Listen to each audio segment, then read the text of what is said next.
Hello hi friends, welcome back to Sai Surya cooking channel. ఈరోజు మజ్జిగ పులుసుతో వచ్చానండి మీ ముందుకి.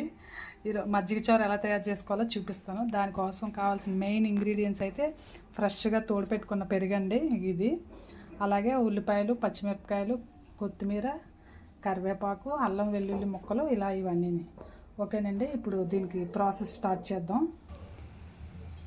ఓకేనండి, ఫస్ట్ ముందుగా స్టవ్ వెలిగించుకొని ఒక ప్యాన్ పెట్టుకున్నాం. స్టవ్ వెలిగించుకున్నామని ఇప్పుడు ప్యాన్ పెట్టుకుందాం. స్టవ్ వెలిగించాక ఇప్పుడు ఒక 2 స్పూన్స్ ఆయిల్ వేసుకుందామండి.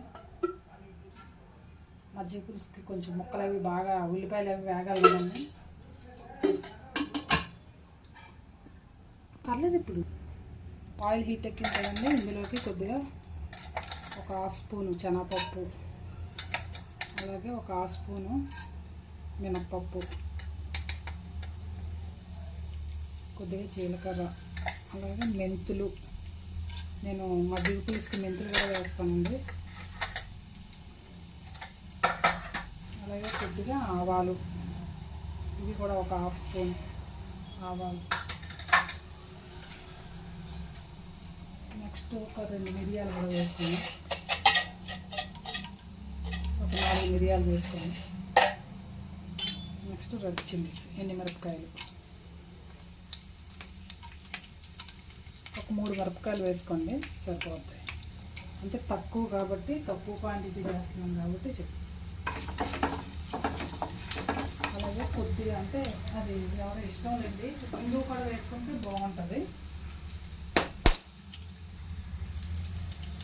మజ్జిగ పులుసులు అంటే ఇంగు వేసుకుంటే చాలా టేస్ట్గా మంచి ఫ్లేవర్ కూడా వస్తుంది. నెక్స్ట్ చిన్నగా కట్ చేసి పెట్టుకున్న అల్లం వెల్లుల్లిపాయ ముక్కలు,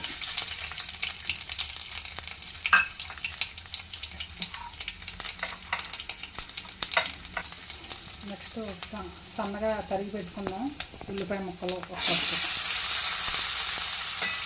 అలాగే సన్నగా కొంచెం తరిగి పెట్టుకున్న పచ్చిమిరపకాయ ముక్కలు.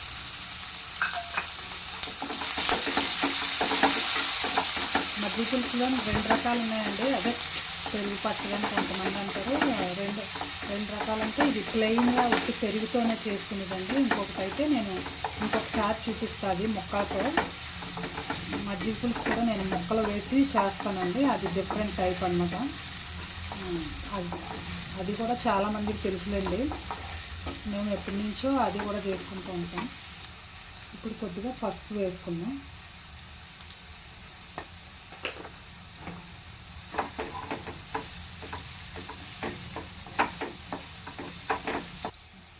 ఓకేనండి, కొద్దిగా వాము కూడా వేసుకుందాం. ఈ మజ్జిగ చారులో అయితే వాము కూడా వేసుకుంటే బాగుంటుందండి. అలాగే కొద్దిగా కరివేపాకు.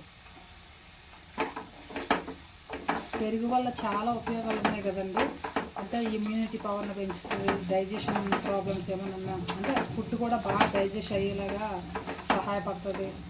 తర్వాత హెయిర్కి, మళ్ళీ స్కిన్ కూడా చాలా నిగారింపుగా. చూసారా, మనం ఫేస్ ప్యాక్లు అవి ఏమైనా వేసుకుంటే పెరుగు కూడా మనం వేసుకుంటాం. శనగపిండి, పెరుగు, ఇలా రకరకాల దేంట్లోనైనా పెరుగు యాడ్ చేసి ఫేస్ కూడా అప్లై చేసుకుంటే చాలా నిగారింపుగా మెరిసిపోద్ది కదండి ఫేస్ కూడా. అలాగే హెయిర్కి కూడా, అంటే డాండ్రఫ్ ఇలా ఏమైనా ఉన్నా దానికి కూడా, హెయిర్కి కూడా అప్లై చేసుకొని హెడ్ బాత్ చేస్తే కొంచెం మైండ్ కూడా చాలా రిలీఫ్గా ఉంటుంది కదండి.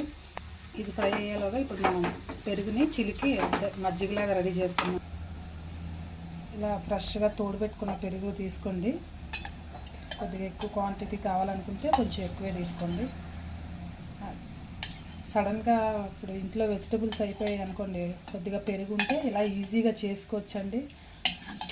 చక్కగా కర్రీగా ఇందులోకి ఒక 2 వడియాలు కూడా వేయించుకొని తింటే చాలా ఎక్సలెంట్గా ఉంటుంది.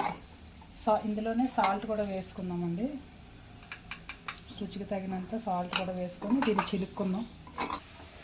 ఓకేనండి, ఫ్రై అయిపోయి కాబట్టి ఇప్పుడు మనం ముందుగా చిలికి పెట్టుకున్నాం కదా, ఆ మజ్జిగని పోసుకునే ముందు కొంచెం లావుగా మందంగా ఉన్న కడాయి కానీ గిన్నె కానీ పెట్టుకున్నారనుకోండి, వేడి బాగా ఉంటుంది కదా, ఆ హీట్ కంట్రోల్ చేయాలంటే మనం ఇప్పుడు స్టవ్ ఆఫ్ చేసుకున్నాక మజ్జిగ వేసుకుందామండి. పెరుగుని స్టవ్ ఆఫ్ చేసుకున్నాం కదా, ఇప్పుడు పోసుకుందామండి. ఎందుకంటే వాటర్ లాగా పెరుగు ఇలా ఆయిల్లో వేయగానే వేడి మీద ఎలా ఇస్తుందో తెలుసు కదా, విరిగిపోయినట్టుగా. సో వెంటనే స్టవ్ ఆఫ్ జస్ట్ ఒక్క 1 మినిట్లో ఆఫ్ చేసి వెంటనే పోయండి, సరిపోద్ది. చూసారా మంచి కలర్ఫుల్గా మజ్జిగ పులుసు రెడీ అయిపోయిందండి. వేడివేడి మజ్జిగ పులుసు. సేమ్ ఇలాగే ముక్కలతో చేసుకునేది కూడా ఇంకోసారి నెక్స్ట్ వీడియోలో నేను మీకు చేసి చూపిస్తానండి. ఫైనల్గా కొత్తిమీర వేసుకుందాం, ఆప్షన్ ఉంటే వేసుకోండి, లేకపోతే లేదు, కంపల్సరీ అయితే కాదు. ఫైనల్గా మజ్జిగ చారు రెడీ అయిపోయిందండి. వేడివేడి మజ్జిగ పులుసు. కర్రీస్ లేనప్పుడు అప్పటికప్పుడే ఈజీగా జస్ట్ ఒక 5 మినిట్స్లో చేసుకోవచ్చండి. మీరు కూడా మీ ఇంట్లో ట్రై చేసి ఎలా ఉందో టేస్ట్ చేసి మీ ఫ్రెండ్స్కి కూడా షేర్ చేయండి. అలాగే like and subscribe my channel. మళ్ళీ నెక్స్ట్ వీడియోలో ఇంకో వంటతో కలుద్దాం. Bye friends.